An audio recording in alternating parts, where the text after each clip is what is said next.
Class 12th chemistry last final video. कल के exam के लिए ऑल द बेस्ट। फोड़ के आना एग्जाम। 2-3 वीडियो बना दी हैं। 2-3 वीडियो से ही पूरा का पूरा पेपर आएगा। एक भी क्वेश्चन बाहर से नहीं मिलेगा।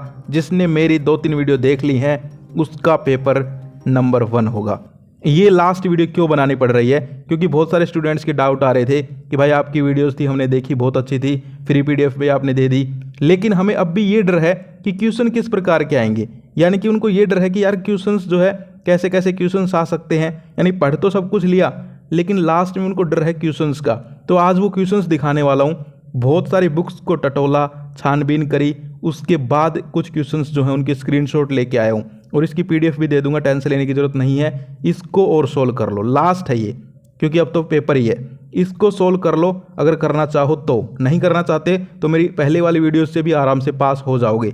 ये उनके लिए है जो कि कुछ अच्छा तगड़ा स्कोर करना चाहते हैं, टॉपर टाइप का।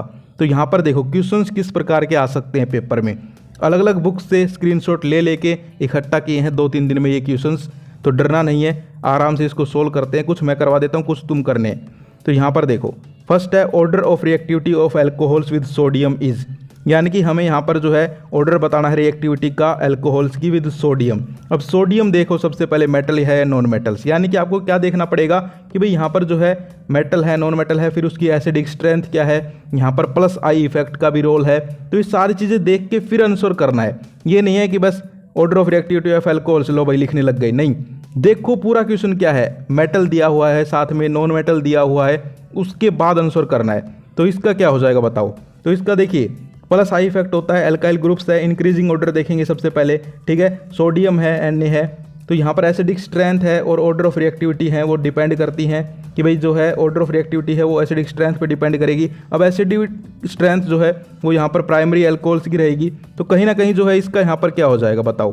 तो इसका हो जाएगा सी ऑप्शन, यानी कि पहले का सी हो जाएगा। Question number 2, organic compound which show complete stereochemical inversion during SN2 reaction. अब पेपर में हो सकता है SN1 आ जाए यहाँ पर SN2 की जगह। तो ऐसे यानी कि प्रैक्टिस कर लोगे तो फिर तुम्हें दिक्कत नहीं आएगी, पैटर्न समझ के। तो यहाँ पर क्या हो जाएगा बताओ।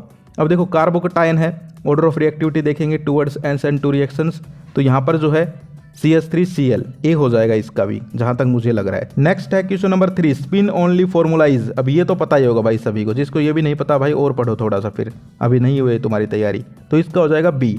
अब इसके बाद देखो 4 जो है और 5 जो है ये यहाँ पर सोल्विंग के हैं, तो ये सोल्व कर लेना, ठीक है। न्यूमेरिकल्स का मैं आपको बता चुका हूँ, केमिकल काइनेटिक्स, इलेक्ट्रोकेमिस्ट्री, लगभग ज़्यादातर इनसे ही आने के चांसेस हैं। तो ये न्यूमेरिकल से इनको सोल्व करना। क्वेश्चन नंबर 6 देखो, ए रिएक्शन इन्वॉल्विंग 2 डिफरेंट रिएक्टेंट्स। यानी कि क्या कह रहे हैं, समझा करो क्वेश्चन को भाई। अगर तुम समझ गए तो आधा आंसर तो वहीं आ जाता है कि ये कह रहे हैं एक रिएक्शन है जिसके अंदर 2 रिएक्टेंट हैं। अब क्वेश्चन क्या पूछ रहे हैं, can never be A first order reaction. क्या वो एक फर्स्ट ऑर्डर रिएक्शन नहीं हो सकती? भाई 2 रिएक्टेंट है तो हो सकती है, क्यों नहीं हो सकती, कोई जरूरी थोड़ा ना है। यानी कि ये ऑप्शन तो नहीं है। बी है can never be A second order reaction. Second तो बिल्कुल हो भी सकती है, तो ये भी नहीं है। सी है can never be A unimolecular reaction. हाँ, यूनिमोलिकुलर नहीं हो सकती क्योंकि 2 रिएक्टेंट है। यूनिमोलिकुलर में तो एक ही मोलिक्यूल होना चाहिए। और डी और देखो फिर can never be A biomolecular. तो ऑप्शन काटते जाओ, लास्ट ऑप्शन जो है वो सही बच जाएगा। तो इसमें जो है सी हो जाएगा। 6 का क्या हो जाएगा सी। इसके बाद 7, the pKb value is highest for. PKb value देखो, pKb value increase, CH3 group जो है डिक्रीज। बेसिक करेक्टर देखेंगे, नाइट्रो जो है उसका रहता है कम से कम।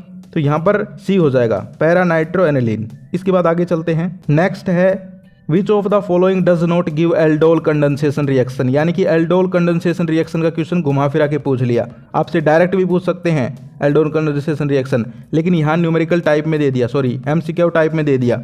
अब देखो यहाँ पर एल्डोल कंडेंसेशन रिएक्शन अगर तुमने पढ़ी होगी तो तुम्हें पता चल जाएगा कि भाई यहाँ पर जो है बेंजल्डिहाइड।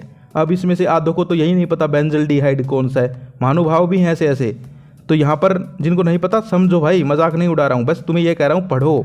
तो इसमें सी हो जाएगा, ठीक है।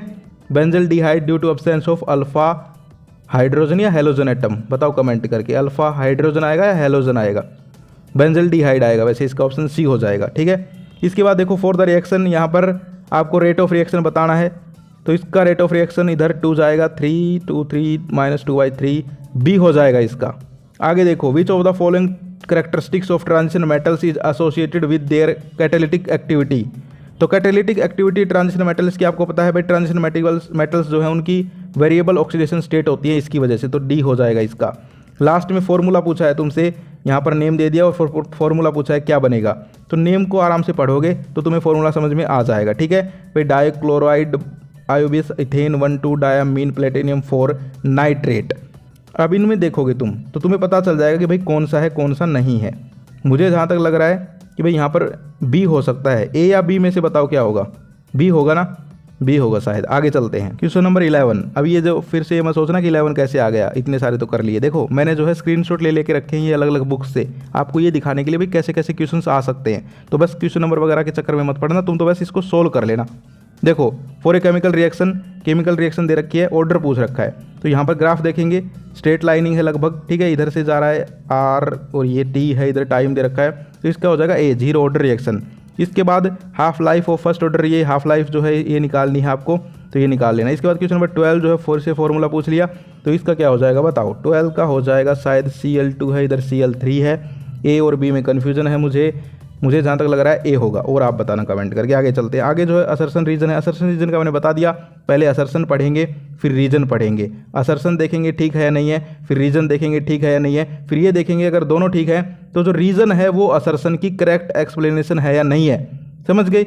असर्शन रीजन के बारे में जो है आपको बहुत डर है, मुझे पता है, क्योंकि ये फर्स्ट टाइम आ रहे हैं, लेकिन इनसे डरना नहीं है। दोनों जो यहाँ पर असर्शन और रीजन दोनों को आराम से पढ़ना दिमाग लगा के, उसके बाद देखना अगर पहला सही है तो फिर दूसरा पढ़ना, रीजन पढ़ना।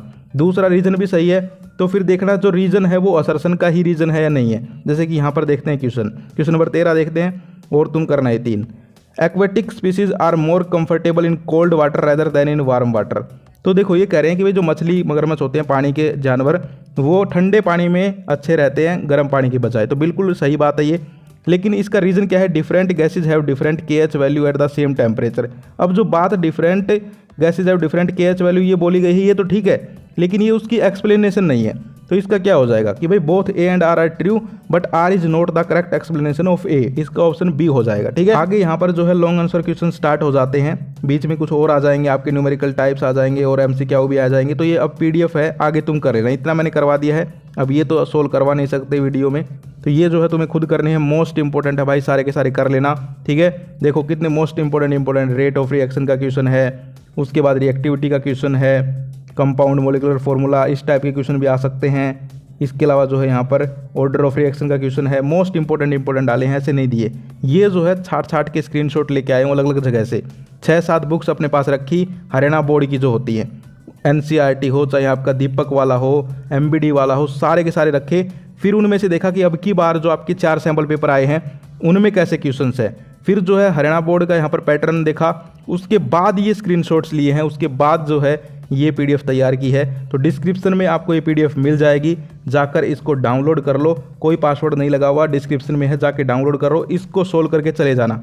और जिनको सिर्फ पास होना हो वो इसके चक्कर में मत पड़ना, ये थोड़ी हाई लेवल की है भाई, ठीक है। वो जो मैंने पहले 2-3 वीडियो बना दी उनको देखो, आराम से पास हो जाओगे। ये उनके लिए है जिनको कुछ तगड़ा करना है, अच्छे नंबर लेके आने भाई, फोड़ के आना है, जिनको क्वेश्चंस देखने हैं कि किस प्रकार के आने वाले हैं अब की बार, उनके लिए है। देख सकते हो कितने तगड़े तगड़े क्वेश्चंस यहाँ पर हैं। How do you convert the following, phenol to benzene, phenol to benzoquinone, propane to propane two ol. देखना ऐसे ही आएंगे तुम्हारे, ऐसे ही आएंगे, इनसे अलग नहीं आएंगे। सारे के सारे जो इसको सोल्व कर लेगा, आइसोमेरिज्म के क्वेश्चंस भी हैं, उन टॉपिक से ही क्वेश्चंस डाले हैं जो कि पेपर में आने के पूरे चांसेस हैं। लास्ट वीडियो है केमिस्ट्री की, कल एग्जाम है, और अगर एग्जाम दिन वाले ही देख रहे हो तो ऑल द बेस्ट, फोड़ के आना एग्जाम, घबराना बिल्कुल नहीं है, कंप्लीट करके आना। Wish you all the best. फिर मिलते हैं, डिस्क्रिप्शन में PDF डाउनलोड कर लो, सोल्व कर लो। जय हिंद, जय भारत।